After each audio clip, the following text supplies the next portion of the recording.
Buenos días.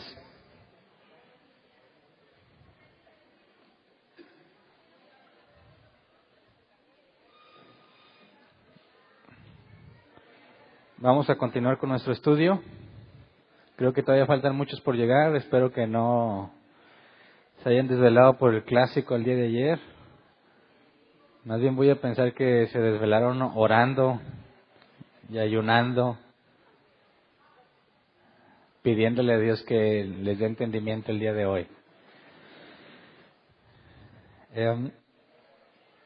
Hoy es la clase número 52 de Fundamentos.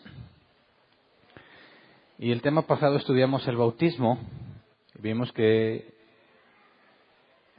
cuando hablamos de las señales de la verdadera iglesia, hablamos de dos cosas o dos sacramentos que la iglesia tiene que hacer por orden de Jesús: el bautismo y la cena del Señor o la mesa del Señor. Entonces, para los que no vienen los miércoles por cuestiones de trabajo y otras circunstancias, prácticamente lo último que vimos en domingo fue que es la iglesia, ¿verdad? Y luego vimos las marcas de la verdadera iglesia, fue un miércoles, y luego el domingo pasado fue lo del Día del Niño, no hubo tema en cuanto al estudio, y luego este miércoles pasado vimos el bautismo. Así que desde que definimos la iglesia, después vimos las marcas de una verdadera iglesia: que se predicara fielmente la palabra, que se guardaran correctamente los dos sacramentos, es decir, bautismo y cena del Señor, y que se disciplinara a los miembros de la iglesia.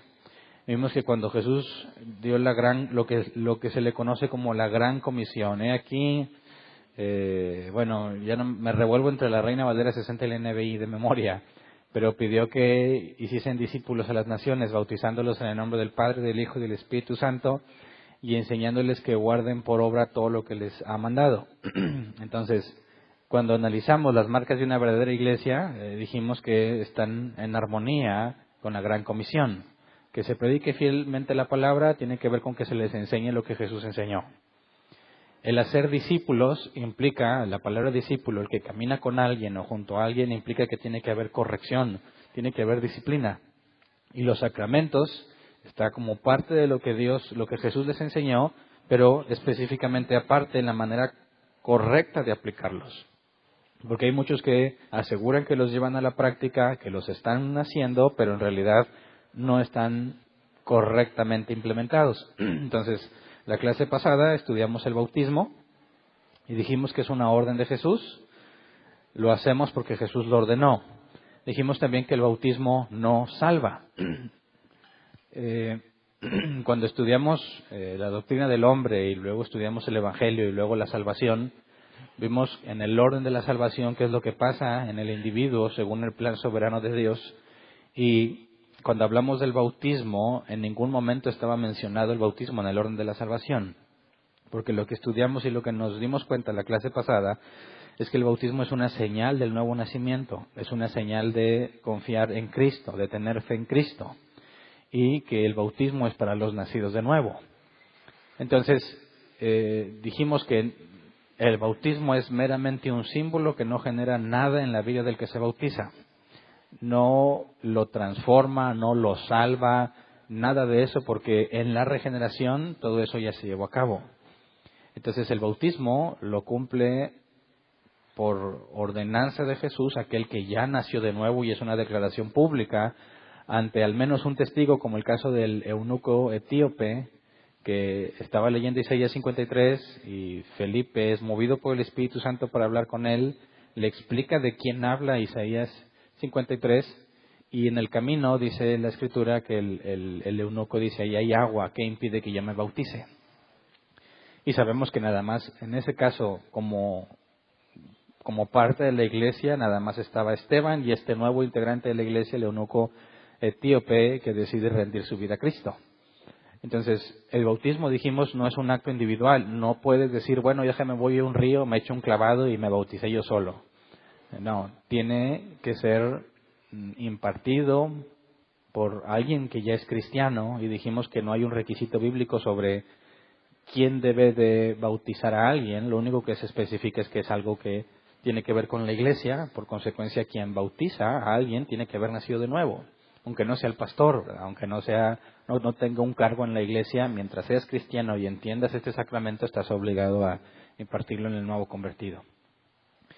Entonces, dijimos también que nuestros amigos católicos aseguran que el bautismo salva, y por eso piden que bauticen a los bebés. Ellos consideran que cuando bautizan al bebé ya se salvó.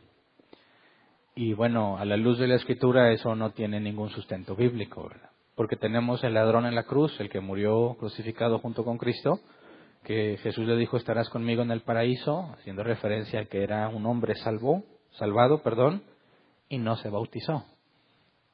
Por eso no podemos decir que el bautismo salva, porque ese caso particular fue salvado por medio de la fe en Cristo sin bautizarse.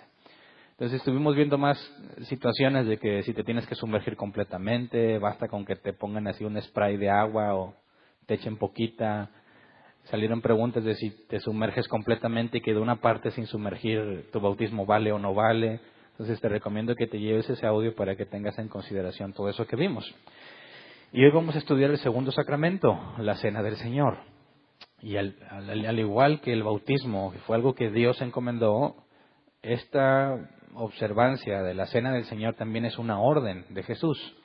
Vamos a Lucas 22, 17 al 20. Dice, luego tomó la copa, dio gracias y dijo, tomen esto y repártanlo entre ustedes. Les digo que no volveré a beber del fruto de la vid hasta que venga el reino de Dios.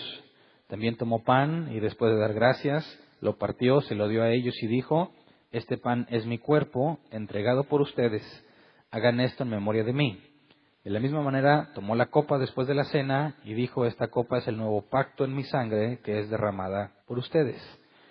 Y aquí la parte que quiero que veamos es que Jesús dijo, hagan esto en memoria de mí. Y en la gran comisión dijo que les tienen que enseñar todo lo que Él les mandó, incluida esta parte. Y te fijas, aquí está Jesús reunido, estaban comiendo la Pascua. No fue una reunión especial para esto. Mientras comían la Pascua, Jesús tomó la copa y tomó el pan y les instituyó esto para la iglesia. Ahora vamos a ver cómo lo relata Mateo. Mateo 26, 26 al 29. Dice, mientras comían, Jesús tomó pan y lo bendijo. Luego lo partió y se lo dio a sus discípulos diciéndoles, tomen y coman, esto es mi cuerpo. Después tomó la copa, dio gracias y se la ofreció diciéndoles, beban de ella todos ustedes. Esto es mi sangre del pacto, que es derramada por muchos para el perdón de pecados. Les digo que no beberé de este fruto de la vid desde ahora en adelante, hasta el día en que beba con ustedes el vino nuevo en el reino de mi Padre. Ahora notemos que no es idéntico el relato de Lucas al de Mateo, ¿verdad? De hecho, si pusiste atención en el relato de Lucas, yo te preguntaría cuántas veces tomó la copa Jesús. 1 o 2. Según Lucas fueron 2 veces, ¿verdad? Según Mateo fue una sola vez. ¿Es esto una especie de error o algo así? No, porque cuando consideramos que los evangelios es el testimonio de alguien en particular, en el caso de Mateo estaba presente en ese momento, Lucas no, ¿verdad? Lucas dice que lo investigó y lo escribió todo. Así que Lucas no fue un testigo presencial, Lucas registró los resultados de su investigación, pero Mateo registra de memoria. Ahora, esto lo quiero tratar porque a algunos les genera confusión, porque cuando dicen, oye, pero ni siquiera tenemos el relato correcto y se nos pide que observemos y hagamos esto en memoria de Jesús, dices, bueno, ¿qué es lo que vamos a hacer? ¿Lo vamos a hacer como lo dijo Lucas o lo vamos a hacer como lo dijo Mateo? Porque aparentemente las diferencias son importantes, es decir, tomo la copa y luego el cuerpo, o sea, el pan, o tomo el pan y luego la copa. Pero es innecesario entrar en esa polémica porque si leemos con detalle otra vez Lucas 22, versículo 17, dice, luego tomó la copa, dio gracias y dijo, tomen esto y repártelo entre ustedes. Es todo lo que hizo la primera vez que tomó la copa, ¿verdad? Según Lucas. Luego vamos al versículo 20. De la misma manera, tomó la copa después de la cena y dijo, esta copa es el nuevo pacto en mi sangre que es derramada por ustedes. Así que la primera vez que tomó la copa no dijo nada acerca de lo que significa, ni les pidió que entendieran algo, simplemente les dijo, repártanla entre ustedes. La segunda vez que toma la copa, ahora sí les dice, este es el nuevo pacto en mi sangre que es derramada por ustedes. Y eso precisamente coincide con lo que dijo Mateo. Mateo versículo desde el 26 dice, mientras comían, Jesús tomó pan y lo bendijo, luego lo partió y se lo dio a sus discípulos diciéndoles, tomen y coman, este es mi cuerpo. Después tomó la copa, dio gracias y se la ofreció diciéndoles, beban de ella todos ustedes, esto es mi sangre del pacto que es derramada por muchos para el perdón de pecados. Es decir, lo que dice Lucas y lo que dice Mateo es lo mismo, solo que Mateo no dice la primera vez que tomó la copa. Pero cuando Jesús dijo, esto es mi sangre, fue la segunda vez y en eso concuerdan totalmente. Ahora, no son las mismas palabras, no está descrito de la misma forma, pero eso no es un problema. De hecho, eso nos hace ver la fidelidad de los textos como parte de un testimonio. Es decir, cuando alguien presencia un evento y le preguntas a los testigos qué fue lo que vieron, ¿te van a relatar exactamente lo que sucedió? Claro que no. De hecho, si relatan exactamente lo que sucedió, hay algo sospechoso ahí. Porque imagínate que hay 3 personas que presenciaron un atropello. Atropellaron a una persona cuando iba a cruzar la calle. Cada uno de estos 3 testigos no estaba parado en el mismo lugar, ni vio exactamente todo desde la misma perspectiva. Quizás alguien estaba atrás y nada más vio que el carro se frenó porque había atropellado a alguien y no pudo ver con certeza cómo había estado, si se había atravesado o no. Quizás otro testigo estaba desde el lado del que fue atropellado y vio cómo el carro le dio de frente. Quizás otro estaba a un costado. Entonces cuando les preguntas, ¿qué pasó? Pues uno diría, bueno, pues yo vi que el carro de repente se detuvo y me di cuenta que había atropellado a alguien. Otro diría, no, es que yo vi una persona que como que no se animaba a cruzar, de repente cruzó, el carro no la vio y la atropelló. Y si le preguntas al que está acostado, va a decir, pues mira, no sé, yo oí un golpe, volteé y estaba la persona ahí tirada. Ahora, ¿la versión es la misma? No, pero te está narrando un mismo evento desde distintas perspectivas. ¿Ok? Imagínate que le preguntas a los 3 y te dicen exactamente lo mismo. ¿Les? Y dices, oye, ¿cómo? A ver, si ni siquiera viste a quién atropelló, ¿cómo sabías si la persona estaba dudando si iba a cruzar o no? En este caso tienes a Lucas, una persona que no estuvo ahí, que estuvo recopilando testimonio de distintas personas para hacer una compilación y registrarlo, y por el otro lado tienes a Mateo, que estuvo ahí. Así que es natural que el relato sea distinto porque son observadores distintos. Bueno, uno es observador, el otro nada más es un investigador. Así que esas diferencias no varían el punto principal. Jesús dijo, el pan es mi cuerpo, la copa es mi sangre. Hagan esto en memoria de mí. Y en esto coinciden. Veamos ahora cómo lo expresa Pablo. En 1 Corintios 11, 23 al 26, porque Pablo no hizo la investigación de Lucas ni estuvo en la última cena, ¿verdad? Dice Pablo, 1 Corintios 11, 23 al 26, yo recibí del Señor lo mismo que les transmití a ustedes, que el Señor Jesús, la noche en que fue traicionado, tomó pan y después de dar gracias lo partió y dijo, este pan es mi cuerpo que por ustedes entrego. Hagan esto en memoria de mí. De la misma manera, después de cenar, tomó la copa y dijo, esta copa es el nuevo pacto en mi sangre, hagan esto cada vez que beban de ella en memoria de mí. Porque cada vez que comen este pan y beban de esta copa, proclaman la muerte del Señor hasta que Él venga. Y esto que se le instruyó a Pablo no se parece a lo que dijo Lucas ni a lo que dijo Mateo. Es decir, no son idénticos, pero es la compilación de todo el registro. Entonces vemos que en este caso, antes de que estuviese escrito, había una forma de transmitirlo oralmente. Y en este caso, esto es lo que recibe Pablo, pero en esencia es lo mismo que encontramos en Lucas y lo que encontramos en Mateo. La instrucción es clara. Tenemos que hacerlo para recordar lo que históricamente sucedió. Está comprobado históricamente hablando, no solo por los registros bíblicos. Históricamente hablando está comprobado que Jesús fue un hombre que caminó entre nosotros, que aseguraba no ser un hombre común y corriente, que tú puedes concluir de sus enseñanzas que aseguraba ser hijo de Dios, que murió en la cruz, torturado por los romanos, y que se asegura que resucitó. Históricamente está comprobado que el cuerpo de Jesús nunca fue encontrado y que hubo personas que aseguraban haberlo visto después de muerto. Tenemos también testimonio histórico, no bíblico, histórico, de que estos hombres que aseguraban verlo resucitado, murieron con tal de no negar lo que vieron. Así que cuando hablamos de este sacramento de la mesa del Señor, lo primero que se nos deja en claro es que tenemos que recordar un hecho histórico, lo que sucedió. Entonces imagínate, hay un nuevo creyente, en el caso del etíope, está nuevecito en las cosas de Dios, ¿verdad? Y se le ordenó que fuera bautizado, como Jesús lo enseñó, entonces bautizan al eunuco. En este caso vemos que el Espíritu Santo se lleva a Felipe a otra parte, así que el resto de la enseñanza tuvo que haber sido de parte de alguien más. Pero se le tuvo que instruir, ¿sabes qué? Jesús murió y resucitó por nuestros pecados, pero tienen que explicarle lo que pasó en la última cena. Y decirles, esto es lo que sucedió. Históricamente es algo que todos tenemos que saber, que tenemos que conocer. Esos son los hechos que definen al cristianismo. Si eso no sucedió, si Jesús no murió y no resucitó, en vana es nuestra esperanza, que fue lo que dijo Pablo. De nada sirve lo que estamos haciendo aquí. Así que, a diferencia del bautismo, que es una sola vez, el bautismo es una sola vez después de que naciste de nuevo. La cena del Señor, aunque no se especifica cada cuándo, Jesús dijo que hagan esto en memoria de mí. Y no hay nada que te lleve a pensar a que debe ser una sola vez. De hecho, es imposible que sea una sola vez cuando se hace en la iglesia.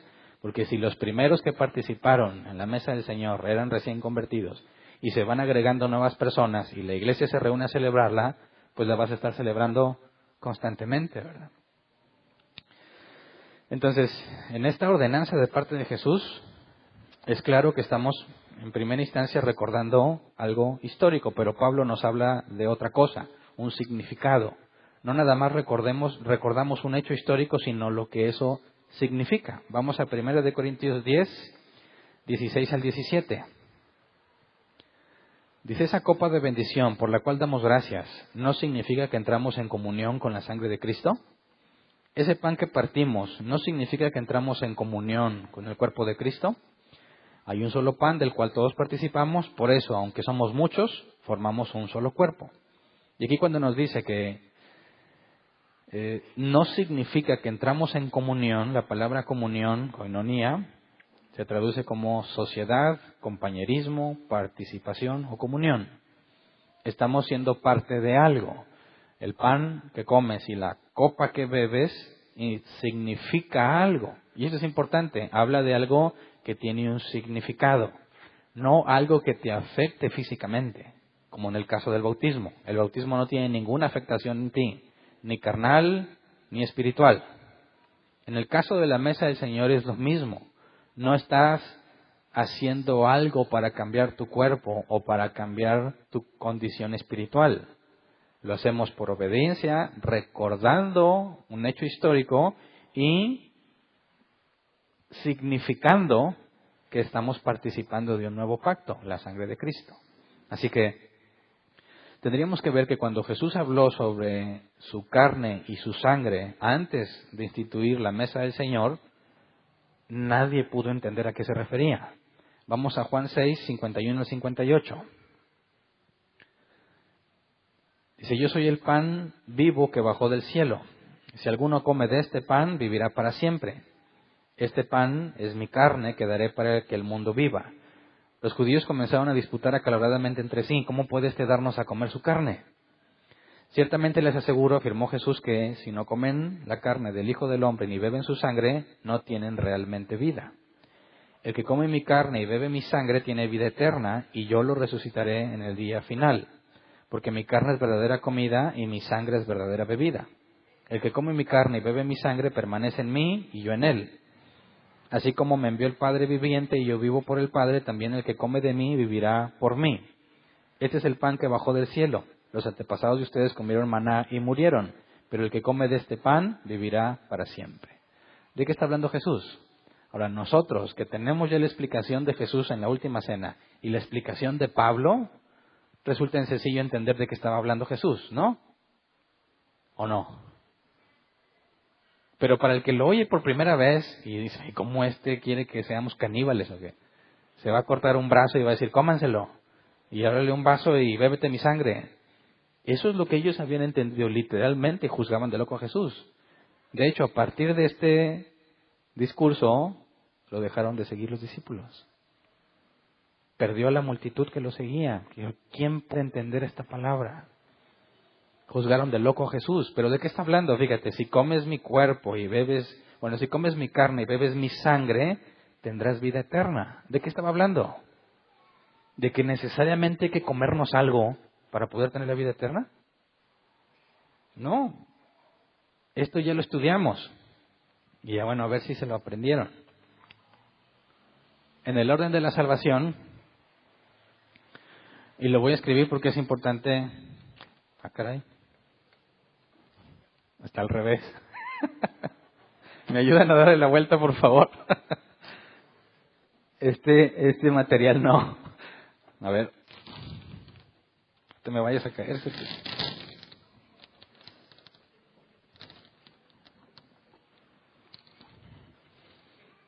Ahí está. Gracias. Ahora sí. En el Ordo Salutis, y que sirve de repaso y de prueba y examen, ¿qué es lo primero que sucede en el orden de la salvación? ¿Quién se acuerda? Lo primero, la elección, ¿verdad? Luego, ¿alguien? Grítemelo para que... El llamado. Luego, regeneración. ¿Qué más? Fe, conversión, justificación y adopción. Después, santidad. Ándale, si hay cristianos aquí, ¿verdad? Y después, glorificación. Ahora, en el sermón de Jesús, quien beba su sangre y coma su carne tendrá vida eterna. ¿De qué nos está hablando? ¿Cómo es que nosotros tenemos vida eterna en Jesús? Por la regeneración. Porque somos declarados justos. Somos adoptados como hijos. Y si tenemos esto, llegaremos a la glorificación, la vida eterna con Él. Todos van a vivir eternamente, ¿verdad? Hijos de Dios y los que no son hijos de Dios. Pero unos estarán en la vida eterna con Jesús y otras en el infierno. Entonces, cuando Jesús le está diciendo, tienes que comer mi carne y beber mi sangre, cuando te comes la carne y te bebes la carne y la sangre, Jesús está en ti. ¿A qué está haciendo referencia? A la adopción, a la regeneración. Porque ¿qué pasa en eso? El Espíritu Santo viene a ti, ¿verdad? Si no tienes a Dios en ti, no tienes vida eterna. Entonces, ¿nos está hablando de que tenías que comértelo? Claro que no. Así que cuando está en la última cena y les dice, esto es mi carne, que por ustedes es entregada, cómansela. Y esta es mi sangre, que es derramada por ustedes, el nuevo pacto, bébanla. Está diciendo exactamente lo que dijo en este discurso en Juan 6. Pero en este caso particular se le dice, a ustedes se las doy. Entonces, ¿quiénes son los que deben participar de la mesa del Señor? Los nacidos de nuevo, ¿verdad? Pero surge una pregunta, ¿estaba Judas en la última cena? ¿Sí o no?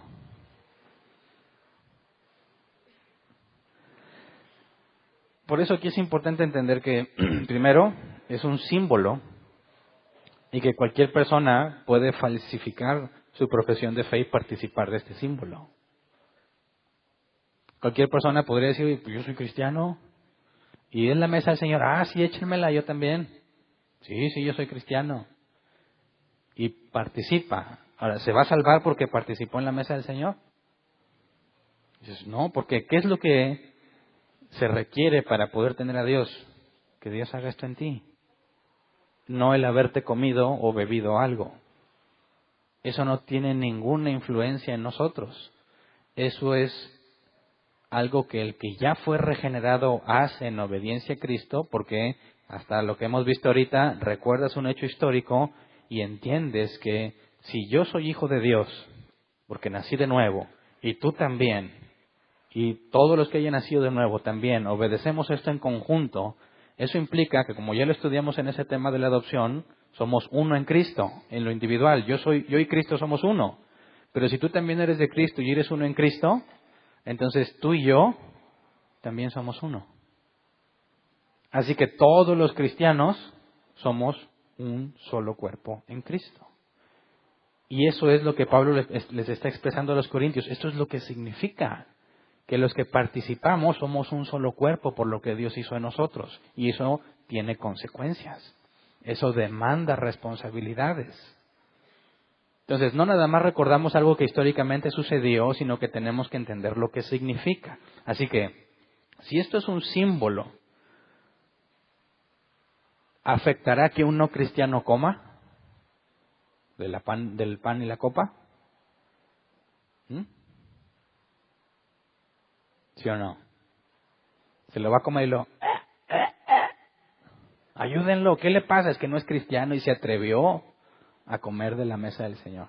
No le va a pasar nada, ¿verdad? ¿Se va a ahogar con la copa? No va a pasar nada, eso es un símbolo. Ahora lo comento porque en nuestra cultura casi todos venimos de un contexto católico.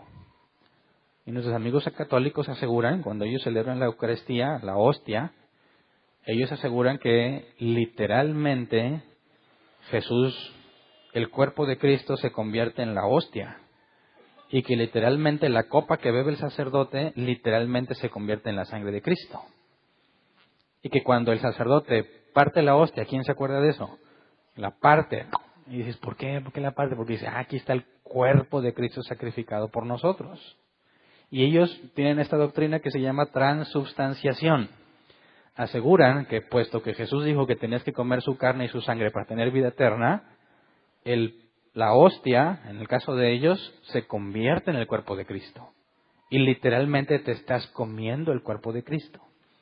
Y la copa se convierte en la sangre de Cristo, ¿verdad? Lo curioso es que no nos daban la copa a todos, ¿verdad? Nomás el cuerpo. Pero el sacerdote se la tomaba en representación nuestra. Entonces decía, cada vez que se celebra la Eucaristía en el contexto católico, están sacrificando a Cristo. Cuando la Biblia dice que el sacrificio de Cristo fue una sola vez y para siempre. Además, ellos aseguran que si no comes de eso, no te salvas, porque cada vez que lo comes, recibes vida eterna. Nosotros, al examinar la Biblia y vemos las palabras de Pablo y cómo Jesús habló de ese mismo mensaje y el error que cometieron sus seguidores al tratar de verlo literal los llevó a que dejaran de seguirlo, Jesús después explica, como Pablo dice, esto es un símbolo, esto significa algo. Si esto ya sucedió en tu vida, un pan o una copa no pueden hacer nada en tu cuerpo para evitarlo. O si no te ha sucedido eso, el hecho de que consumas no va a hacer que lo vivas. ¿Se acuerdan que también dijimos que en todo este proceso, y en este, llamábamos lo que era monergismo? ¿Se acuerdan? La obra de uno solo. Pero en este, hablábamos de sinergismo. Dios hace una parte y yo hago otra parte. Pero lo que yo hago es porque Dios puso el querer como el hacer en mí. Entonces, cuando hablamos tanto del bautismo como de la mesa del Señor, en nada afecta a esto. Ni lo impide, ni lo provoca. Participar de la mesa del Señor es un símbolo que tiene un significado y es importante por lo que significa, porque el apóstol Pablo hace una advertencia de participar indignamente. Es decir, Pablo nos enseña que hay requisitos para participar de eso, de manera que no seas expuesto a lo que vamos a ver a continuación. Entonces vamos a 1 de Corintios capítulo 11, versículo 17 al 22, porque vemos cómo es que la iglesia llevó a la práctica la mesa del Señor. Y en el caso de los corintios tenían graves problemas al ponerla en práctica. 1 de Corintios 11, 17 al 22 dice: al darle las siguientes instrucciones, no puedo elogiarlos, ya que sus reuniones traen más perjuicio que beneficio. Pausa. ¿Se acuerdan que la marca de la verdadera iglesia es aplicar correctamente los sacramentos? Estos corintios, según ellos, estaban obedeciendo los sacramentos de la mesa del Señor, pero Pablo les dice: sus reuniones traen más perjuicio que beneficio. No los puedo elogiar por eso. O sea, supuestamente lo están haciendo, pero lo estás haciendo mal. Eso no sirve, el hacerlo mal. Tienes que apegarte a lo que la Biblia enseña y hacerlo como la Biblia enseña para que sea algo válido.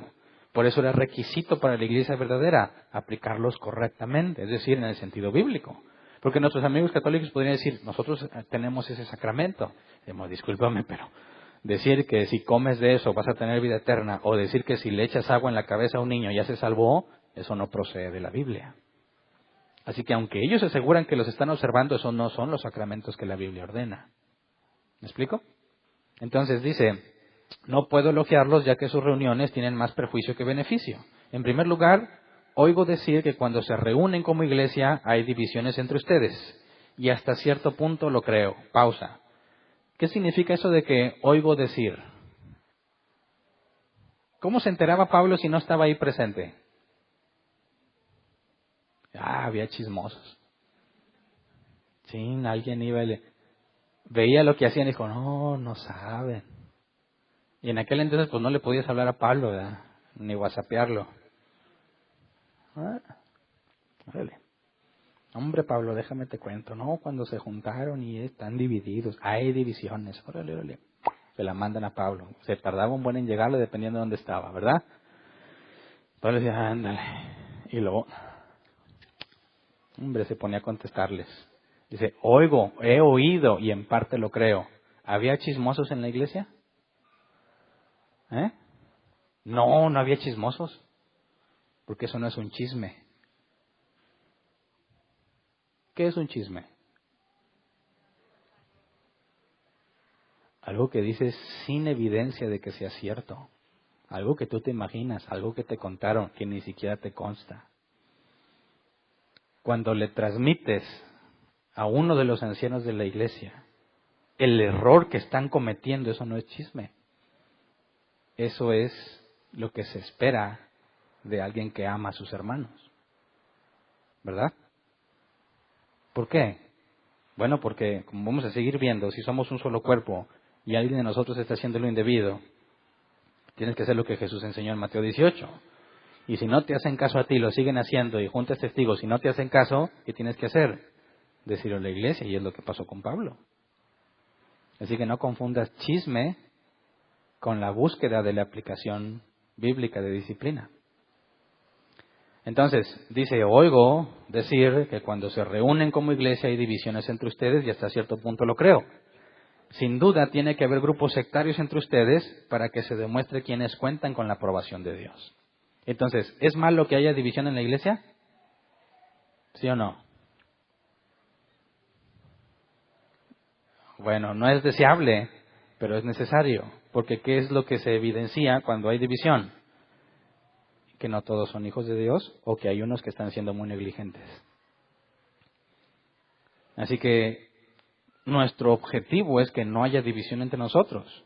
Ayer celebramos la mesa del Señor en Árbol Plantado y estaba tocando estos temas. Podemos tener diferencias entre nosotros, pero no es lo mismo tener divisiones entre nosotros. Una diferencia debe tratarse según el procedimiento que Jesús enseñó, para que no sea una división. Cuando se habla de división es que una diferencia no fue tratada correctamente. Se le está dando más valor o se le está restando valor para no aplicar lo que Jesús enseñó en Mateo 18 y se convierte en una división. Pero aún esas divisiones son útiles para ver quiénes cuentan con la aprobación de Dios. Versículo 20. De hecho, cuando se reúnen, ya no es para comer la cena del Señor. Fíjate bien, les dice que lo que se están haciendo en sus reuniones es más para perjuicio que para beneficio. Eso no sirve. Y luego les dice, lo que hacen cuando se reúnen, eso ya no es la mesa del Señor, eso ya no es la cena del Señor. Así que ese ritual que llevaban a cabo, que ellos pensaban que era la cena del Señor, no sirve, no vale como el sacramento que Dios instituyó. Por eso la marca de la verdadera iglesia es hacerlo correctamente, para que sea válido, según lo que enseña la Escritura. Dice, porque cada uno, versículo 21, cada uno se adelanta a comer su propia cena, de manera que unos se quedan con hambre mientras otros se emborrachan. ¿Acaso no tienen casas donde comer y beber? ¿O es que menosprecian a la iglesia de Dios y quieren avergonzar a los que no tienen nada? ¿Qué les diré? ¿Voy a elogiarlos por esto? Claro que no. Entonces fíjate, dice, cada uno se adelanta a comer su propia cena. Unos se quedan con hambre mientras otros se emborrachan. Y luego dice, ¿quieren avergonzar a los que no tienen nada? ¿Qué hacían como parte de celebrar la cena del Señor? Cada uno llevaba comida. Cada uno llevaba bebida. Y el problema es que se adelantaban a comerse lo que ellos llevaban y avergonzaban a los que no tienen nada, porque son pobres o porque no pudieron llevar algo. O sea, que alguien que llevaba comida y veía que había otras comidas de menor calidad, o había gente que no llevaba, dice, no, pues aquí nos va a perjudicar. Vamos a comérnosla rápido antes de que nos la quiten. O vamos a comérnosla rápido porque esto sí vale la pena comer, no lo que otros trajeron. ¿Entiendes la problemática en Corinto? Y dices, oye, pues qué clase de cristianos eran estos. Pero eran cristianos. Así que todos estamos expuestos a los mismos errores. Históricamente hablando, en estos años que tenemos como iglesia, que empezamos a implementar esto de la mesa del Señor, apegándonos a lo que la Biblia dice, ya nos tocó experiencias de este mismo tipo. Personas que cuando se les daba la oportunidad de servirse, escogían lo que más les gustaba. Es decir, la forma en que celebramos la mesa del Señor fue un proceso de aprendizaje en árbol plantado. Los más viejos entre nosotros, es decir, en el ministerio, ¿verdad? No de edad, recordarán el proceso que tuvimos.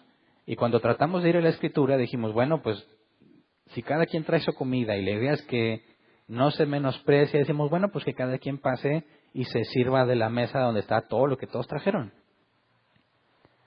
Y bueno, se hacía una fila enorme, ¿verdad? No tan grande como ahora, pero se hacía una filota.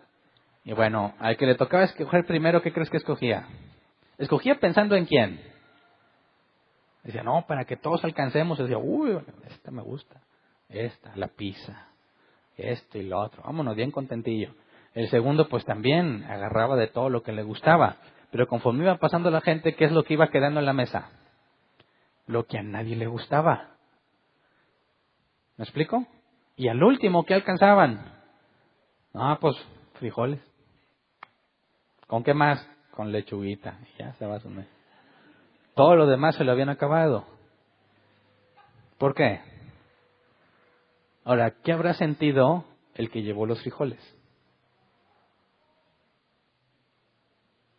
Hubo situaciones, casos en los que había personas que, como la instrucción era clara, tú traes de lo que tengas, o sea, no tienes por qué lucirte, no tienes que ir a gastar un dineral para traer algo y apantallarnos.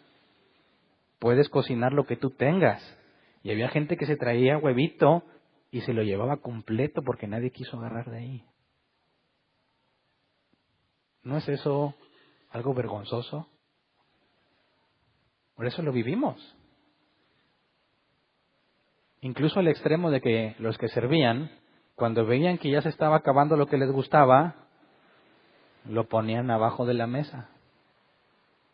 Y dice, oye, y el plan, ya se acabó. Se acabó. No, no alcanzaste. Bueno, pues todos se quedaban con ganas.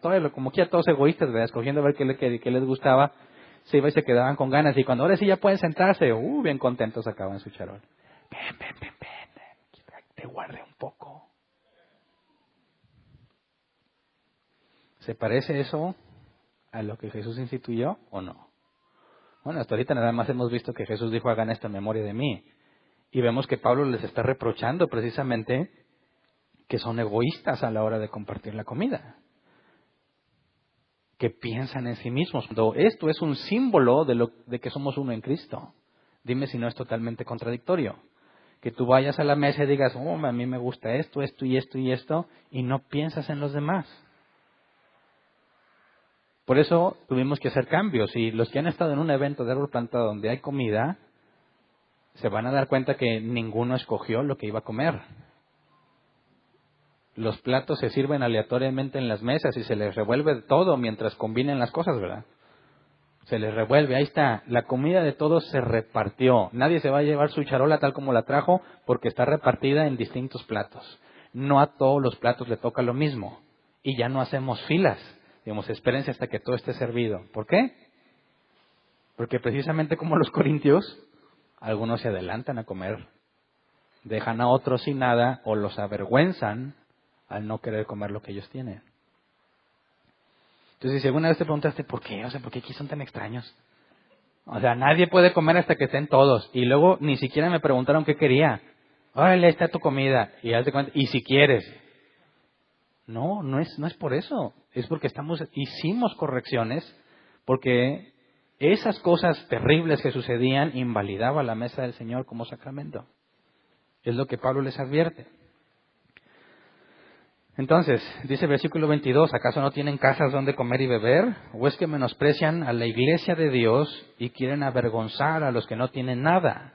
Aquí la palabra menosprecian se traduce como ver hacia abajo en forma despectiva. Eso implica superioridad, es decir, yo estoy arriba y veo a alguien hacia abajo como inferior. Dice, o es que menosprecian a los que no tienen nada, es decir, había gente que se sentía superior porque sí tenía y veía con desprecio o con un valor inferior al que no tenía. Ahora, cuando ellos se reunían y llevaba cada quien de su casa, esta aclaración también la hicimos ayer, no es que cada quien agarrara una pata de pollo y un vaso de coca y dijera, este es el cuerpo de Cristo, y se lo comía. Y esta es la sangre y un trago a la coca. No, eran cosas separadas.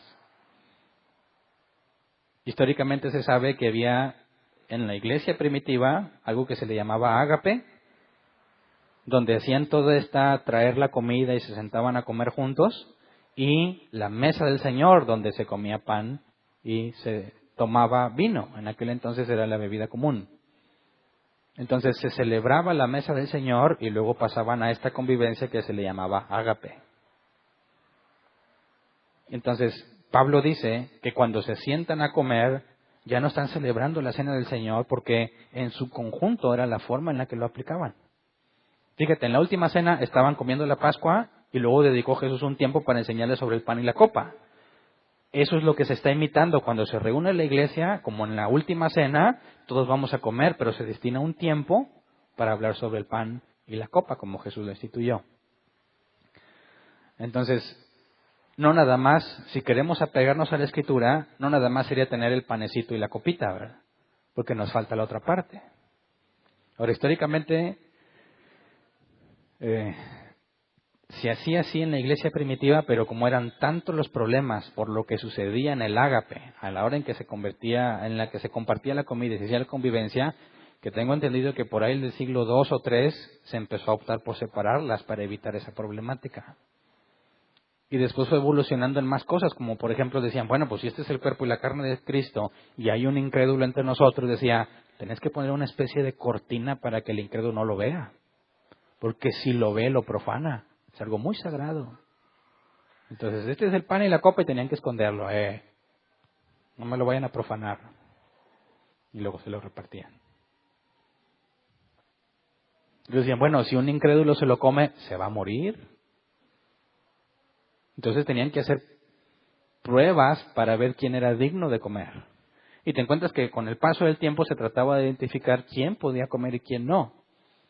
Y leí esta costumbre de que tenías que ir a hacer una especie de confesión con una persona en particular. Todos tenían que ir con él y decirle, pues mira, yo estoy viviendo así y así me va y tengo estas broncas y estos problemas y pues aquí estoy echándole ganitas, acá sí he quedado mal. Y a criterio de esta persona determinaba si podías participar o no y te daba una especie de moneda. Si él te daba el visto bueno, pues te daba esa moneda. Y Se servían mesas, estaban los platos vacíos en cada silla, y tú cuando te sentabas tenías que poner tu moneda en el plato. Y había gente que se dedicaba a pasar y decía, ¿hay moneda? Órale, le daban comida. No hay moneda, sácate de aquí, ¿qué estás haciendo aquí? Tú no eres digno. Ahora imagínate también en la práctica que nosotros quisiéramos hacerlo tal cual Jesús y les digo, a ver, ahí va la copa, pásasela entre todos. ¿Qué tan higiénica le va a llegar al último? ¿Y de qué tamaño tendría que ser la copa para que todos alcancemos? ¿O cuántas veces habría que hacerle refil? Lo mismo con el pan, ¿de qué tamaño tendría que ser?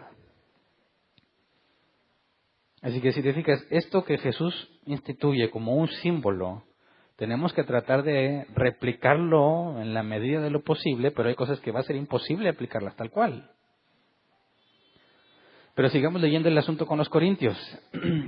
Pablo les recrimina, entre ustedes hay gente que se siente superior y por eso hacen lo que hacen. Se consideran con mayor privilegio de comer lo que ellos traen y despreciar a los pobres. Este comportamiento, dice el versículo 27 al 30, dice, por eso, si una persona come del pan o bebe de la copa del Señor Jesucristo, esta es, versión, traducción, lenguaje actual. Dice, por eso, si una persona come del pan o bebe de la copa del Señor Jesucristo sin darle la debida importancia, peca en contra del cuerpo y de la sangre de Jesucristo. Por lo tanto, antes de comer del pan y beber de la copa, cada uno debe preguntarse si está actuando bien o mal. Porque Dios va a castigar al que coma del pan y beba de la copa sin darse cuenta de que se trata del cuerpo de Cristo. Por eso algunos de ustedes están débiles o enfermos y otros ya han muerto. Entonces, fíjate la importancia de esta celebración, ¿verdad? Tienes que analizarte a ti mismo para ver si puedes participar. O sea, no tienes que venir a confesarte conmigo. Tienes que evaluarte a ti mismo. ¿Y qué es lo que debes de buscar? Si hay en ti algo de superioridad. Algo que te haga pensar que tú eres de una categoría especial o distinta con respecto a los demás. Algo que te lleve a pensar que tú mereces un mejor trato, que tú mereces estar en un mejor lugar, o que debiese haber una atención especial para ti. ¿Sabes? Todos tenemos problemas para estacionarnos aquí, ¿verdad? Somos muchos carros y poco lugar para estacionarnos. ¿Por qué no me han reservado un lugar a mí? ¿Por qué me ponen reservado para Hernán? Aquí mero adelante para que yo no batalle. ¿Por qué? Porque no puede haber diferencias entre nosotros. El que ganó, ganó. ¿Verdad? ¿Por qué no me hacen, no sé, un cetro especial a mí aquí arriba? Para que cuando alguien está dando anuncios, pues yo no me voy a sentar con ustedes, qué oso, digo, hay diferencias. Yo aquí en mi trono, échenle ganas a ustedes y yo, mi trono. ¿Por qué a los líderes no les hacemos tronos junto conmigo? Para que nos sentemos todos aquí enfrente supervisando cómo está el asunto. ¿Por qué no hacemos la primera fila VIP para que se siente el liderazgo? Y cuando tú dices, ay, discúlpeme, tú no eres líder, rómbale para atrás. ¿Por qué? Porque es contrario a la Escritura. Ninguno de nosotros se puede ver superior al otro, porque eso invalida cualquier cosa que hagamos en la iglesia. Somos iguales porque somos un solo cuerpo. Tenemos responsabilidades distintas, funciones distintas, pero ninguno es mayor que el otro. Y el mismo problema es ver hacia abajo como ver hacia arriba a los demás.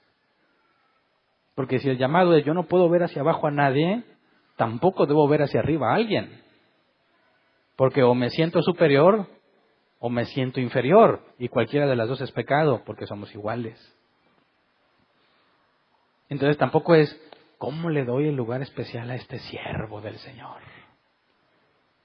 ¿Cómo lo honramos de una manera especial? ¿Por qué? Una cosa es reconocer el servicio, una cosa es la gratitud y otra cosa es decir, no te sientes ahí porque ese es el lugar de Hernán. Sí, ya lo contaminaste. ¿Mm? Fíjate el problema de los corintios. Es un problema que mucho del cristianismo actual todavía tiene. Y si se reúnen a celebrar la mesa del Señor y tienes esa actitud, ya sea que esperas atención o quieres dársela porque consideras que otro es superior, eso no es la mesa del Señor. Está invalidado completamente. Eres indigno de participar en eso. No entiendes que somos un solo cuerpo. Entonces, Jesús dijo, bueno, Pablo nos dijo al principio cuando lo leímos, que lo que recibió él, y dijo que he oído que hay divisiones entre ustedes. Dios dijo también que sin duda tiene que haber grupos sectarios entre ustedes para que se demuestre quiénes cuentan con la aprobación de Dios. Y luego más adelante leímos que dijo, Dios va a castigar a los que coman del pan y beban de la sangre sin darse cuenta de que se trata del cuerpo de Cristo. En la mesa del Señor se revelan tres tipos de personas. Los hijos de Dios que andan caminando con Dios, los hijos de Dios que son negligentes, que andan con esto de superioridades o inferioridades, y los que no son del cuerpo de Cristo. ¿Cómo los detectas? Por cómo se comportan. Así que es importantísimo que la iglesia celebre la mesa del Señor, porque pone en evidencia quienes cuentan con la aprobación de Dios. Cuando se celebra la mesa del Señor, ¿vienes a ser servido o a servir?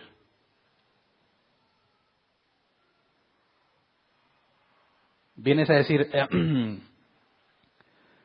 yo voy a escoger aquella mesa porque a aquella sí le pusieron pizza. No, allá puros tacos de huevo. Oye, ¿a quién le cambio mi lugar? Y, no, este está reservado para mi amigo. Vente aquí. No, tráete aquel. Oye, ¿sí te podrías mover a otra silla? Es que nos vamos a sentar juntos. ¿Qué es eso?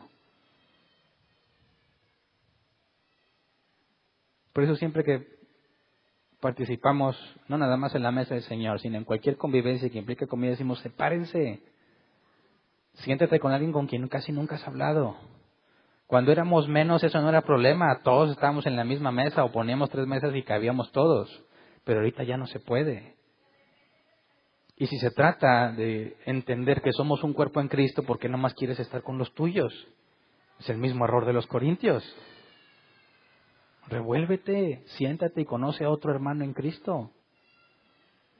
No has hablado mucho con él, aprovecha, siéntate y cómanse juntos el plato indistintamente de qué había en la mesa. Pablo dijo, ¿que no tienen comida en sus casas? ¿Que no pueden hacer eso en su casa? O sea, no venimos a hacerlo porque tenemos hambre. No venimos a hacerlo para suplir una necesidad del cuerpo. Lo hacemos porque entendemos que somos un solo cuerpo y replicamos lo que pasó en la última cena. Así que, ¿qué importa qué te tocó en el plato? Eso es lo de menos. Oye, es que a mí no me sirvieron tanto. Cuando llegues a tu casa te comes lo que tú quieras. Aquí no vienes a comer, venimos porque entendemos que somos uno en Cristo. Por eso es fundamental que lo hagamos de forma correcta.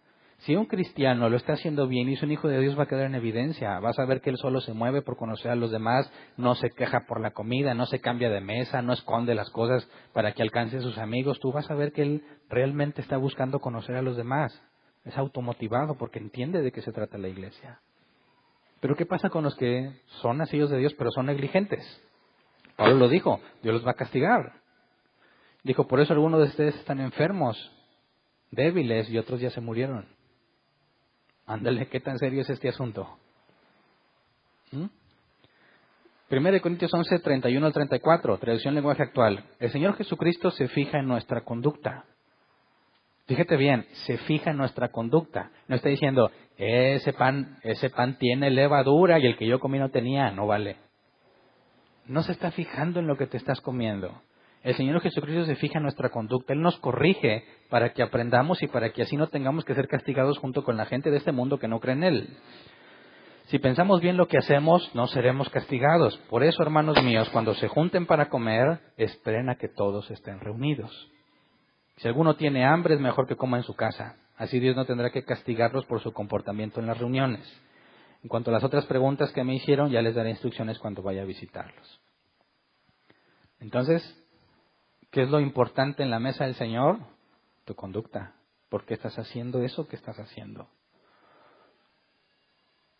Por eso decimos, esto es un símbolo, el pan y la copa y la comida que traigas no te afecta ni te perjudica. Es la actitud, es la conducta la que determina si el sacramento es válido o no a la hora de llevarlo a la práctica. Así que fíjate, para Dios es tan serio este asunto que en el caso de los corintios, Dios ya le había quitado la vida a algunos por ser indignos en la mesa del Señor. ¿Y qué pasa con los que no son cristianos? Pues quedan en evidencia, ellos están imposibilitados. Podrán un tiempo engañarnos, pero tarde o temprano van a salir de luz. Porque conforme pasa el tiempo, tú vas a ver que empiezan a ser distintos a lo que un cristiano debiera ser. Pablo le dijo, y nunca me pongo a verificarlo, llevan varias veces que digo, no sé si a Tito o a Timoteo, pero le dijo que los pecados de algunos son evidentes, mientras que los de otros salen hasta que los investigas. Entonces hay personas que al principio parecen cristianos y ves que se comportan como cristianos hasta que pasa el tiempo y los empiezas a notar. Dices, este está raro, este está sospechoso. Pero no hay mucha evidencia todavía y sigue pasando el tiempo y va a salir a la luz, tarde o temprano. Entonces, la mesa del Señor es algo muy importante. Es algo en lo que todos tenemos que tener en claro y la advertencia es que cada uno juzgue su propia conducta. Porque si tú sabes que estás haciendo algo mal, es decir, tienes algo contra otro, no una diferencia, una división, algo que no hiciste correctamente con respecto a lo que Jesús enseñó. Si tienes una diferencia, tienes que hablar con Él, para que eso no se convierta en algo que divida. Pero como lo dice la advertencia ayer, en la mesa del Señor ninguno puede decir, mira, ese no lo puedo ver, me voy a sentar lo más lejos posible. Y luego, sí Señor, este es tu cuerpo, esta es tu sangre, somos uno en Cristo. No seas hipócrita.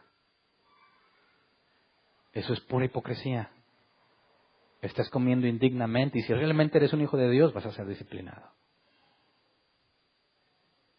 Por eso te tienes que examinar, decir, voy a participar de la mesa del Señor y estoy emproblemado con alguien. Ah, bueno, entonces no participo. No, porque es un mandato, debes participar. No es opcional, ¿verdad? Debes participar. Entonces, si debo de participar, pero soy indigno, ¿qué tengo que hacer? Arreglar ese problema. Aplicar Mateo 18. Y entonces puedes participar de la mesa del Señor. Lamentablemente, ese sentimiento de su superioridad se puede infiltrar fácilmente en las iglesias. Veamos el caso que Jesús plantea en Mateo 23, 1 al 7, traducción lenguaje actual. Porque Jesús evidencia y luego te da la solución, cómo es el deber ser con respecto a eso. Mateo 23, 1 al 7 dice, tiempo después Jesús le dijo a la gente y a sus discípulos, los fariseos y los maestros de la ley son los que más conocen la ley de Moisés. Ustedes deben hacer todo lo que ellos digan, pero no hagan lo que ellos hacen, porque enseñan una cosa y hacen otra. Imponen mandamientos muy difíciles de cumplir porque no hacen ni el más mínimo esfuerzo por cumplirlos. Todo eso lo hacen para que la gente los vea y los admire. Por eso escriben frases de la Biblia en papelitos que guardan en cajitas de cuero y se las ponen en la frente y en los brazos. Cada vez hacen más grandes esas cajitas y los flecos que le ponen a la ropa para que la gente piense que son muy obedientes a Dios.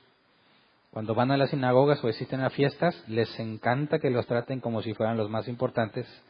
Les gusta que la gente los salude en el mercado con gran respeto y que los llame maestros. ¿Has conocido a alguien así? Espero que aquí no, ¿eh? Pero claro que hay muchos de este tipo.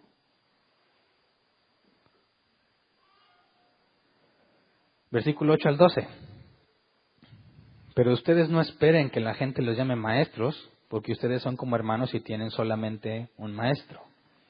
No le digan padre a nadie, porque el único padre que ustedes tienen es Dios, que está en el cielo.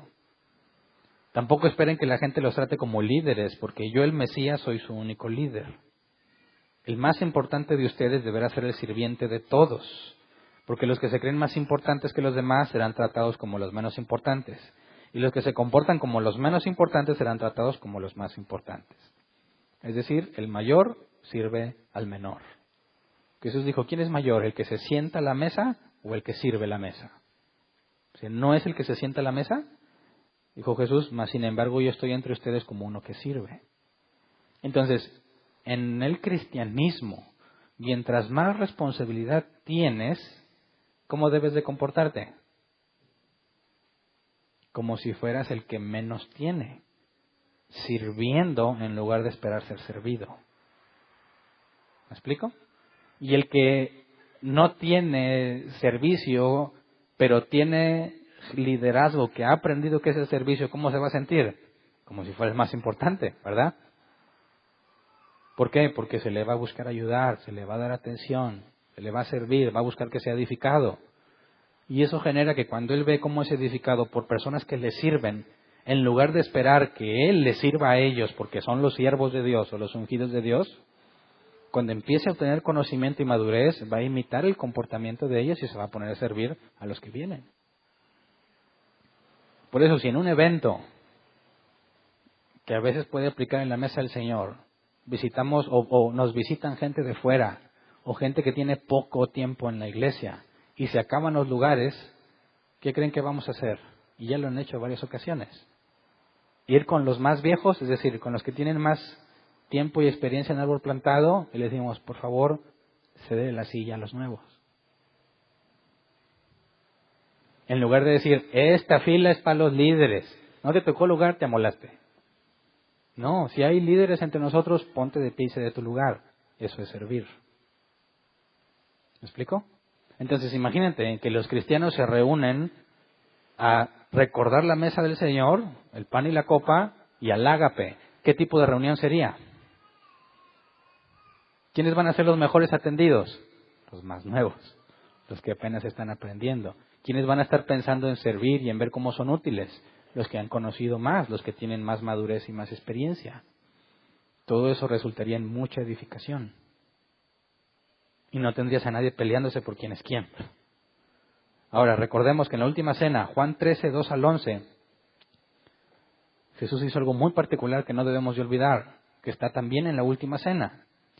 Dice, llegó la hora de la cena. El diablo ya había incitado a Judas Iscariote, hijo de Simón, para que traicionara a Jesús. Sabía Jesús que el Padre había puesto todas las cosas bajo su dominio y que había salido de Dios y a él volvía. Así que se levantó de la mesa, se quitó el manto y se ató una toalla a la cintura. Luego echó agua en un recipiente y comenzó a lavarle los pies a sus discípulos y a secárselos con la toalla que llevaba a la cintura. Cuando llegó a Simón Pedro, éste le dijo, ¿y tú, Señor, me lavas los pies a mí? Ahora no entiendes lo que estoy haciendo, le respondió Jesús, pero lo entenderás más tarde. No, protestó Pedro, jamás me lavarás los pies. Si no te los lavo, no tendrás parte conmigo. Entonces, Señor, no solo los pies, sino también las manos y la cabeza. El que ya está bañado no necesita lavarse más que los pies, le contestó Jesús, pues ya todo su cuerpo está limpio. Y ustedes ya están limpios, aunque no todos. Jesús sabía quién lo iba a traicionar y por eso dijo que no todos estaban limpios. Entonces notemos, Jesús y el apóstol Juan es muy claro, sabiendo quién era y sabiendo que tiene dominio sobre todas las cosas, hizo algo que le correspondía a un esclavo, lavarle los pies. Un poco de contexto. Nosotros vemos que en la última cena, en los cuadros que normalmente hay en las casas y en esos lugares, hay una cena bien larga, ¿verdad?, donde caben 24 personas. No sé si te habías puesto a pensar. Pero todos se sentaron del mismo lado. ¿No lo has visto? Es como dices, vamos a tomar una foto y están todos sentados. Bueno, como tiene que ser la pintura y tiene que pintar a los 12, dicen algunos, se burlan, algunos ateos diciendo, Jesús dijo, oye, te pido una mesa para 24. ¿Pero por qué 24 y si son 12? Es que nos van a hacer un cuadro. Todos tenemos que salir del mismo lado. Pero ahí hay otro error. No tenían esas mesas y esas sillas como nosotros. De hecho, la Biblia dice que el apóstol Juan se recostaba al costado de Jesús. Y algunos del movimiento gay dicen, eso es gay y está en la Biblia. No, eso es ignorancia. ¿Cómo se sentaban a comer? ¿Alguien sabe? Pues había una mesita pero en el suelo. Entonces, te tenías que recostar. Y al recostarte, para hablar con otro, pues lo tenías aquí en el costado. Pero no estaba acostado sobre el otro, ¿verdad? Sino que codo con codo, hombro con hombro, podían platicar. Pero bueno, ¿dónde quedaban tus pies? pues casi en la cara del otro, ¿verdad? Muy cerquita a él. Ahora, todos andaban en sandalias. ¿Cómo crees que traían los pies cuando llegaban a la casa? Y dicen, vamos a comer. Ah, sí, pero por favor límpiense los pies todos, ¿verdad? Si fuera mexicano, dice, lávense las patas primero. Entonces tenías que darte una aseada en los pies, ¿verdad? Con agua, porque la mesa y tus pies están muy cerca de tener contacto y tienes contacto con otras personas al lado tuyo. Pero Jesús decide hacer esa tarea. Cuando Abraham recibió a estos 3 varones y uno de ellos era Dios, le dijo, aquí está el agua para que se laven los pies. Abraham no se los lavó. Sin embargo, Dios encarnado en Jesús se ciñe la toalla, es decir, se la pone en la cintura y se pone a limpiarle los pies a todos, que las traían de seguro bien mugrosas. Y dice, o sea, ¿cómo tú, Señor, vas a hacer eso? Dice Pedro, ¿cómo me vas a lavar los pies tú a mí? No. Pedro, ahorita no lo entiendes. Fíjate, en nuestro tiempo alguien podría decir, no, ¿cómo se va a poner a servir el pastor? No, yo estoy para servirlo a él. El mismo error de Pedro. El mismo error de Pedro. No me vas a lavar los pies, dijo Pedro. Bueno, entonces no tienes parte conmigo. Bueno, entonces lávame todo. No, Pedro, nada más los pies. No entiendes. Versículo 12 al 17. Juan 13, 12 al 17. Jesús explica. Dice, cuando terminó de lavarle los pies, se puso el manto y volvió a su lugar. Entonces les dijo, ¿entienden lo que he hecho con ustedes? Ustedes me llaman maestro y señor y dicen bien porque lo soy. Pues si yo, el Señor y el Maestro, les he lavado los pies, también ustedes deben lavarse los pies los unos a los otros. Les he puesto el ejemplo para que hagan lo mismo que yo he hecho con ustedes. Ciertamente les aseguro que ningún siervo es más que su amo y ningún mensajero es más que el que lo envió. ¿Entienden esto? Dichosos serán si lo ponen en práctica. Así que cuando celebramos la mesa del Señor, la actitud de lavarnos los pies unos a los otros tiene que estar presente en aquellos que verdaderamente entienden lo que está pasando. No hay lugares especiales, no hay trato especial, no hay comida especial para alguien, pues simplemente porque es muy usado por Dios o es un siervo del Señor. Todos somos siervos de Dios. No hay grandes siervos. Todos son simples siervos con un gran Dios. No hay grandes siervos. Si no eres capaz de entender esto, no eres digno de participar en la mesa del Señor. Así que fíjate bien, el bautismo es un evento de declaración de que tú eres nacido de nuevo. La mesa del Señor, en cierta forma también, porque dices, yo como del cuerpo y de la sangre, Cristo está en mí. Tengo vida eterna porque Dios está en mí, porque nací de nuevo. También es un simbolismo, pero tiene mucha más responsabilidad porque se tiene que hacer con cierta frecuencia que la Biblia no especifica. Entonces la iglesia tiene que estar constantemente recordando esto. El hecho histórico de lo que pasó con Jesús, lo que significa y la consecuencia de eso, porque implica, determina cómo debo comportarme con mis demás hermanos. Por eso es necesario que se aplique correctamente. 1 Corintios 12, 20 al 27, traducción lenguaje actual. Lo cierto es que hay muchos miembros, pero el cuerpo es uno solo. El ojo no puede decirle a la mano, no te necesito, ni puede la cabeza decirle a los pies, no los necesito. Al contrario, los miembros del cuerpo que parecen más débiles son indispensables, y a los que nos parecen menos honrosos los tratamos con honra especial. Y se les trata con especial modestia a los miembros que nos parecen menos presentables, mientras que a los más presentables no requieren trato especial. Así Dios ha dispuesto los miembros de nuestro cuerpo dando mayor honra a los que menos tenían, a fin de que no haya división en el cuerpo. Fíjate bien, ¿cómo se obtiene que la iglesia pueda ser una sin divisiones? Entendiendo que cada uno de nosotros tiene una función distinta, pero que todos somos iguales. Dice, si uno de los miembros sufre, los demás comparten su sufrimiento, y si uno de ellos recibe honor, los demás se alegran con él. Ahora bien, ustedes son el cuerpo de Cristo y cada uno es miembro de ese cuerpo. Ese es el propósito al que debemos estar apuntando siempre en nuestras reuniones. Cuando hablamos de la mesa del Señor tenemos que tener mucho cuidado en cómo la llevamos a la práctica. Pero podríamos decir, bueno, ¿cada cuánto debe hacerse? ¿Cada cuántos días? No lo dice, ¿verdad? Bueno, ¿qué tipo de pan debemos de comer?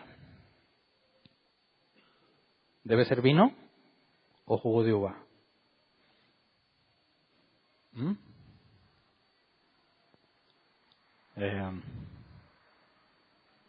¿Cuál es el orden correcto? ¿Primero tenemos la convivencia y después recordamos el pan y la copa, o primero el pan y la copa y luego la convivencia?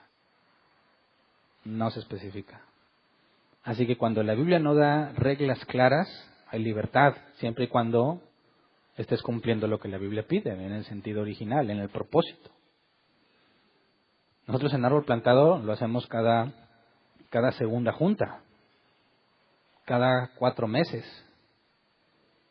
Y solo los que son miembros de la iglesia, aquellos que hicieron un compromiso por vivir lo que la Biblia dice, servir a los demás con los dones que Dios le ha dado, sujetarse a los procesos de disciplina, tanto buscarla como aceptarla.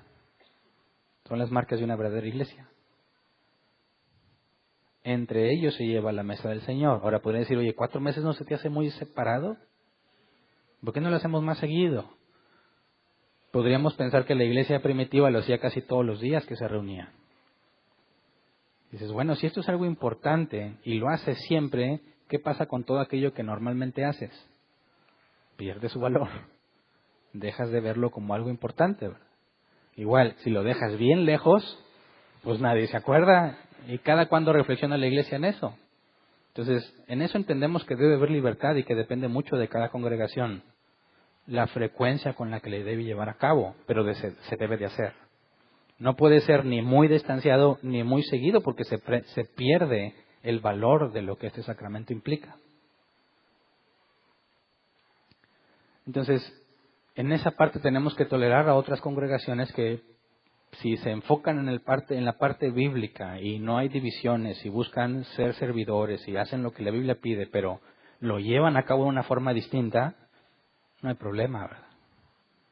Siempre y cuando se haga con la conducta correcta, como Pablo dijo. Así que el día de ayer nosotros llevamos a la práctica la mesa del Señor. Y queda reservada para los que son miembros porque en el caso de los que no lo son, podría traer confusión a los demás. Porque si uno que no es, ni siquiera quiere el compromiso de la membresía de la iglesia, pero sí quiere participar en la mesa del Señor, para empezar eso está incongruente, ¿no? Y sabe, ¿por qué si quieres participar en la mesa del Señor, pero no solicitas la membresía que implica un compromiso en todo? Algo extraño está ahí, ¿no? Porque dices, no, es que yo quiero obedecer a Dios en el sacramento, ¿y por qué no en todo lo demás?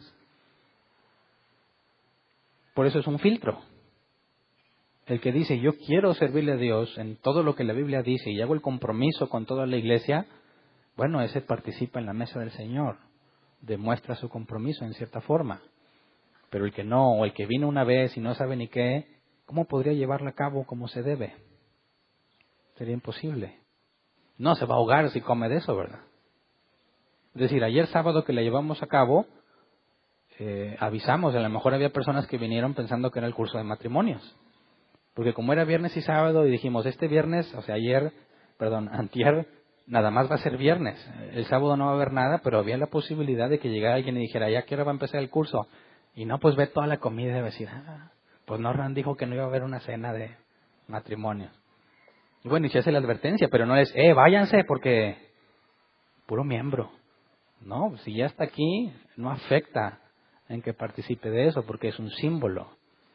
No podemos decirle, menospreciarle, decir, no, vete, tú no puedes. No, ¿verdad? Pero se busca que sea solo entre aquellos que tienen un compromiso con Dios. Así que, en cuanto a este sacramento y lo que hemos aprendido, tienes que juzgar la manera en que lo que llevamos a cabo y si como iglesia estás haciendo lo que corresponde a la hora que participas. ¿Eres digno de participar o no? ¿Tú crees que participar de esto es opcional? No, es un mandato. Y en la membresía de la iglesia se publica con tiempo suficiente cuándo va a haber juntas, cuándo es mesa del Señor. Y si eres miembro se espera que obedezcas. Que no tomes como que, es que me salió otro compromiso. Bueno, ten en cuenta que esto es un compromiso con Dios, es uno de los sacramentos. Y si lo hacemos cada 4 meses, ¿no deberías valorarlo como más importante? Sobre todo cuando ya sabías que esa fecha estaba reservada para eso. Entendemos que puede haber causas de fuerza mayor que te impidan venir. Pero se espera que hagas todo tu empeño y tu esfuerzo en participar cada vez que observamos este sacramento. Porque es fundamental para la iglesia. ¿Me explico? Vamos a ponernos de pie y vamos a orar antes de pasar a la sección de preguntas.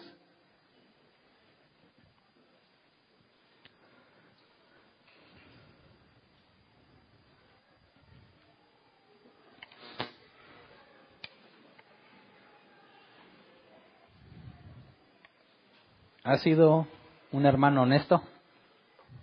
¿Eres mi hermano y has sido honesto conmigo?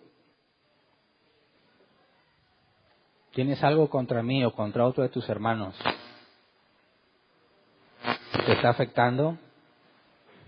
¿Y está empezando a hacer una división entre nosotros? No seas negligente.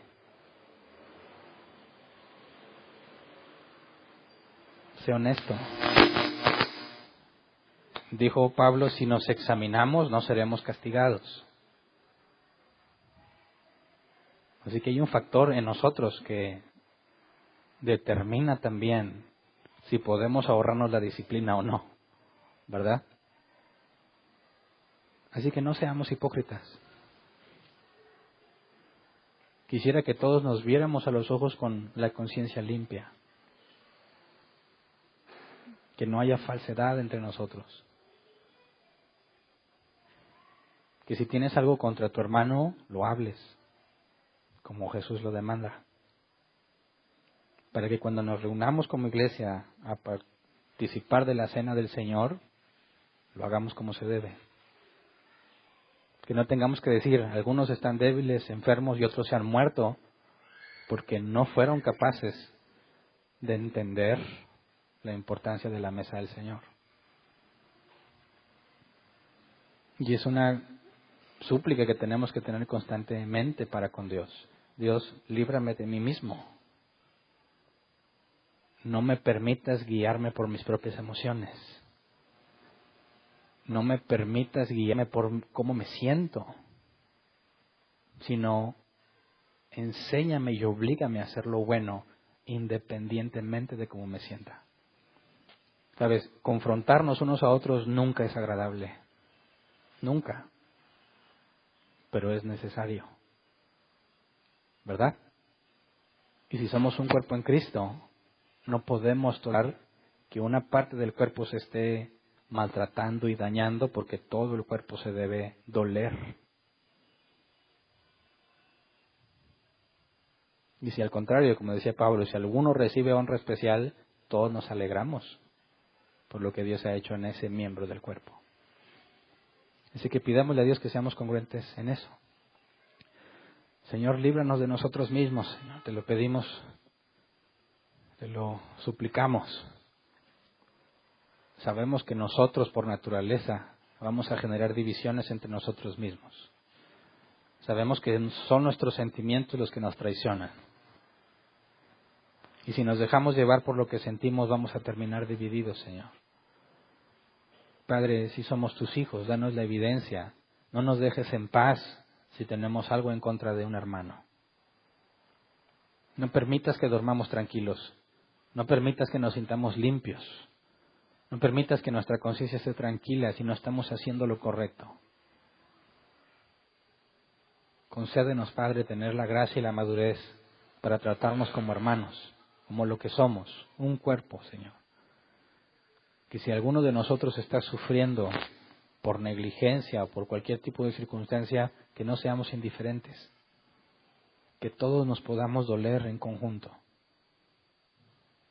Y cuando Dios haga algo bueno y agradable por medio de uno de nosotros, que no haya envidias entre nosotros. Al contrario, que nos alegremos juntamente con Él, porque somos un cuerpo. Concédenos, Padre, vernos a los ojos sin hipocresía, sin cosas que esconder, que podamos llamarnos hermanos sin falsedad. Y cuando nos reunamos, Señor, a compartir tu mesa, pongas en evidencia quiénes tienen tu aprobación y quiénes no. Si alguno de nosotros lo está haciendo mal, no lo dejes sin corrección.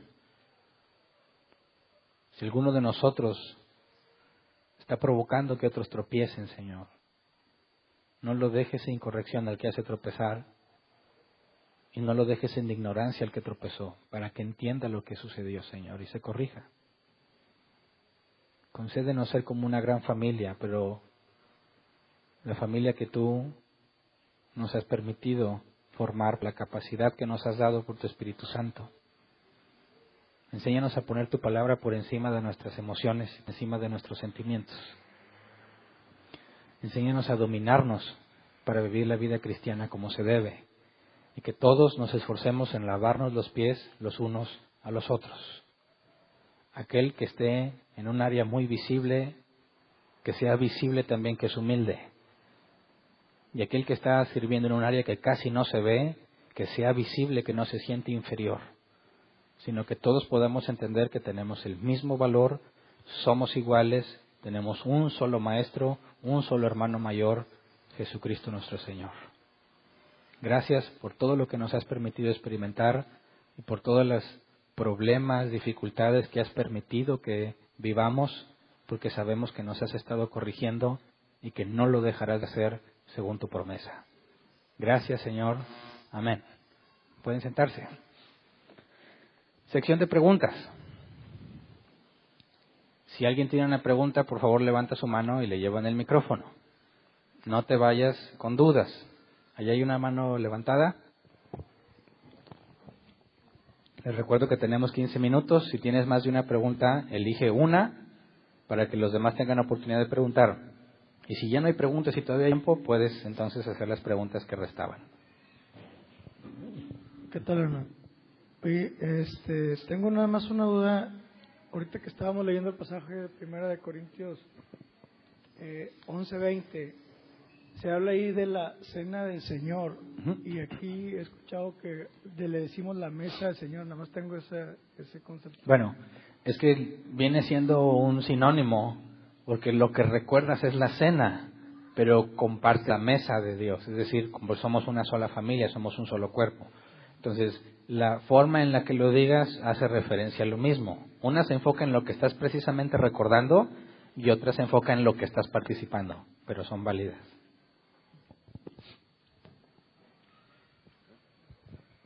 Ya me lo pasaron. Bien, solo si pudieras puntualizar la diferencia del ágape con el sacramento de la cena del Señor. Bueno, los discípulos siempre compartían el pan, siempre partían el pan. Era una manera en la que convivían constantemente, normalmente en todas sus reuniones en la iglesia primitiva. Y en el caso de celebrar la mesa del Señor no era la excepción.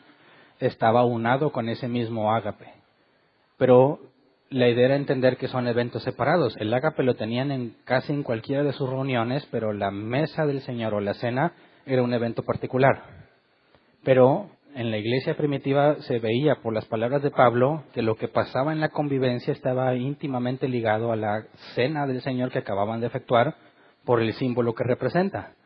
De manera que las dos cosas eran tratadas como si fuese el mismo evento.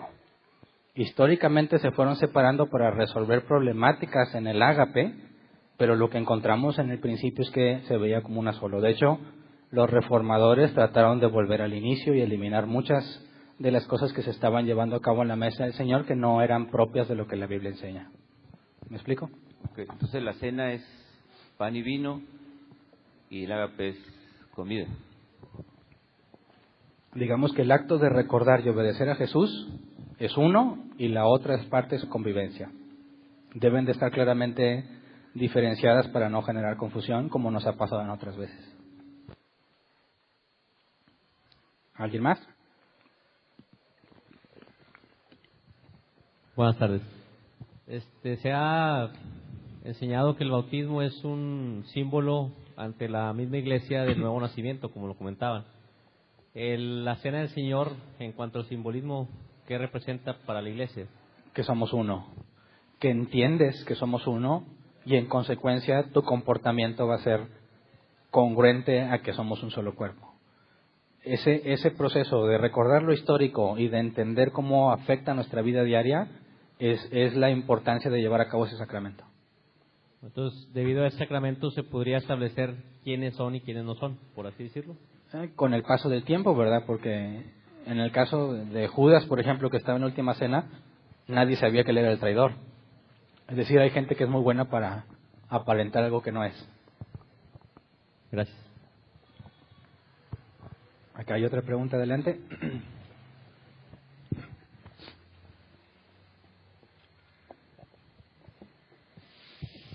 Sí, bueno, en el caso de Judas se habla de que estuvo presente, mas no participó de la cena del Señor. Digamos que estuvo en el ágape y no en la cena del Señor, cuando pasa el pan y la copa. Ok, y cuando hablabas de participar de la cena del Señor, ¿con la conducta equivocada o porque estás en pecado? ¿O las dos? Bueno, sería sinónimo pecado y conducta equivocada por la definición de pecado. Entonces, bueno, entonces cualquiera de las dos aplica para tomarla indignamente. Correcto. De hecho, decimos que la mesa del Señor o la cena del Señor participa o debe participar la iglesia visible y se va a empezar a manifestar la invisible. ¿Se acuerdan? La iglesia visible es lo que vemos físicamente, los que se congregan en el mismo lugar. La iglesia invisible es aquella que Dios ve porque Él sabe realmente quiénes son sus hijos. Nosotros no tenemos esa sabiduría. Dios sí. Para Dios, la única iglesia que Él ve o que denomina iglesia es la invisible para nosotros. Pero cuando se instituye, la iglesia visible es la que debe de llevarla a cabo y es ahí, según Pablo, donde se empieza a manifestar quienes forman parte de la iglesia invisible. ¿Alguien más?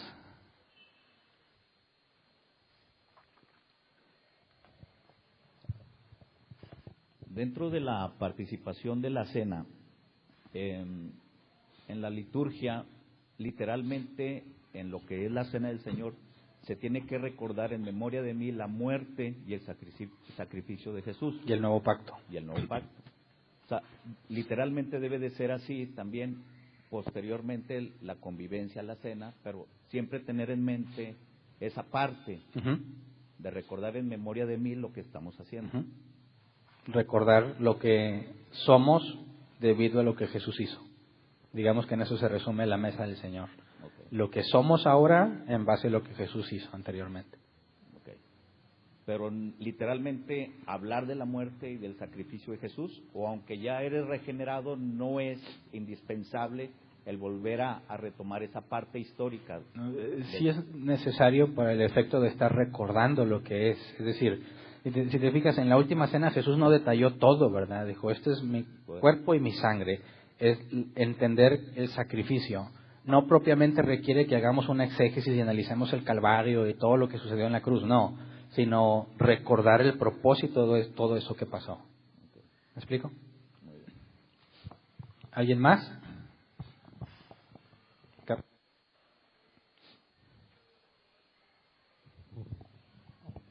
Sí, buen día. Pastor, en el contexto donde nuestro Señor Jesucristo dice esas palabras de haced esto en conmemoración o en memoria de mí,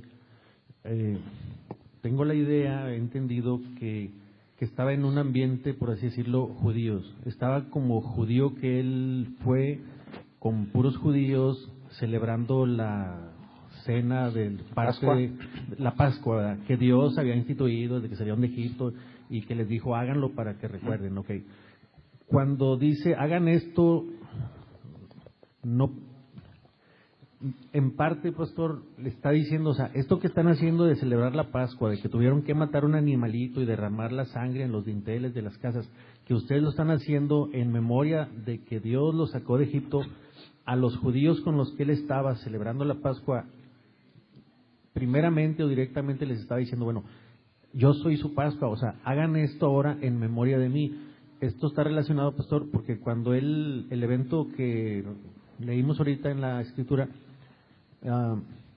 los autores o los que imprimen las Biblias, ya es que pues tú sabes que no había ni títulos ni subtítulos.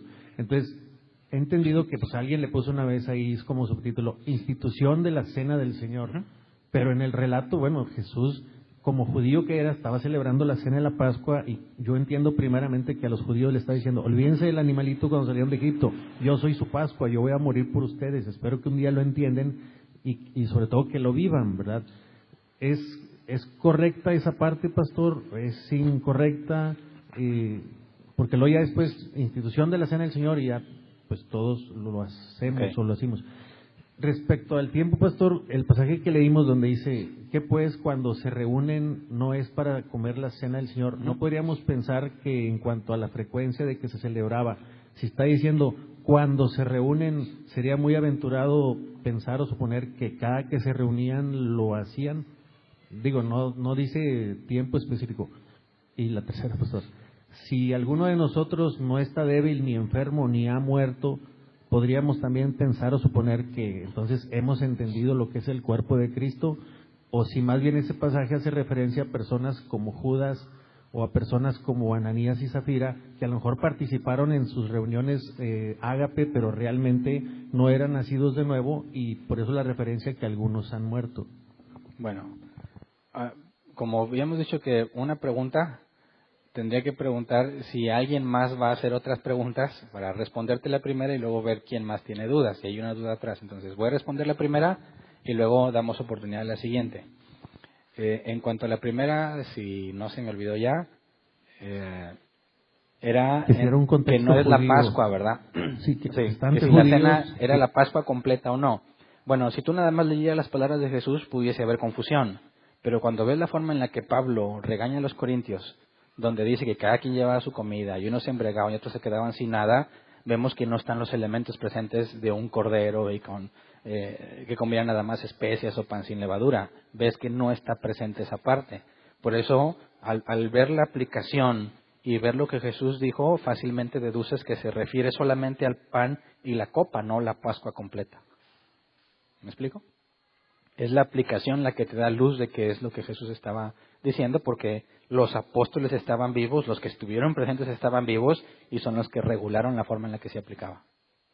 O sea, en el contexto inmediato sí era estrictamente judío, vamos a decirlo así, pero en la aplicación que vemos en el libro de Corintios ya nos da esa posibilidad de pensar que... Porque aparte Jesús habla de un nuevo pacto, no del pacto anterior.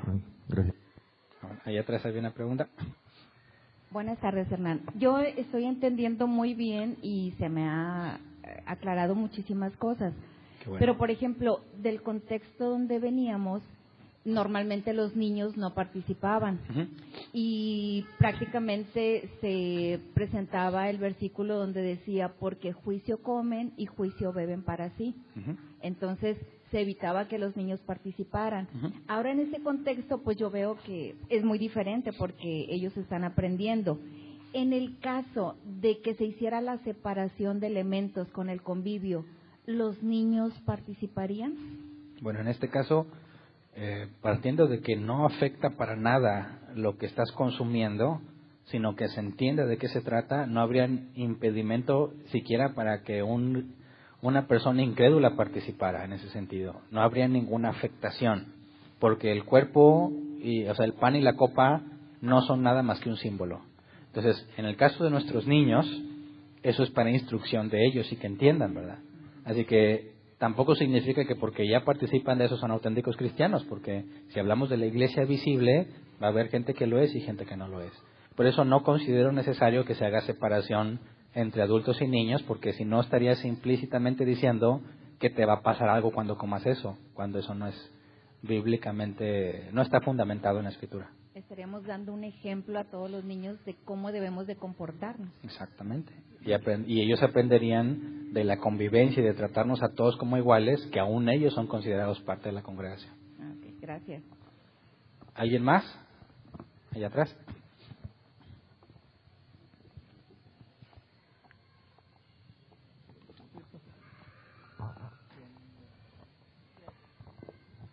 Buenas tardes, Hernán. Buenas tardes. Bueno, yo aquí tengo una duda. Por ejemplo, aquí en 1 Corintios 11, el versículo 30, bueno, aquí lo voy a leer con otra versión, dice: por lo cual hay muchos enfermos y debilitados entre vosotros, y muchos duermen. O sea, en sí, ¿qué se refiere esta escritura? Bueno, a que los enfermos y debilitados habían sido disciplinados por Dios. Dios permitió esa circunstancia para que entendieran su error. Y los que duermen en el Nuevo Testamento se refiere a los que murieron. Entonces, algunos incluso han muerto por la disciplina que Dios instituyó en ellos. O sea, es algo muy serio. Okay. Gracias.